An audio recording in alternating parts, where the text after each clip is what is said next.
Qəribə də olsa, tez-tez, xüsusilə uşaqlara sirop şəklində dərman təyin edirik. Çünki siroplar daha aşağı doza təyin etmə imkanı verir adətən və daha asan mənimsənilir. Və valideynlərin bir çoxu məhz onların üzərində olan xüsusi bir ölçü aləti var. Bir tərəfdən iynəyə bənzəyir və bununla problem yaşayırlar. Əslində mənə görə qəribə vəziyyətdir, çünki sadə bir məqamdır, amma yenə də. Yəni burada önəmli bir məqam var.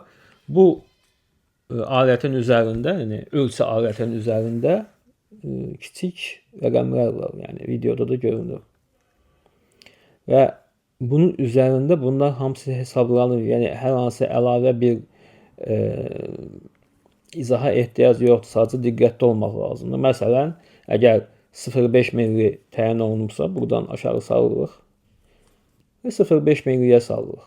Yəni təəssüf olsun ki, tez-tez rastlaşdığımız bir durumdur ki, diqqətsizlik üzərindən uşağa dərman aşağı dozası, yuxarı dozası verilir və ya valideyn dərmana başlamır. Sadəcə diqqətli olmaq lazımdır. Yəni hər şey üzərində aydın yazılır.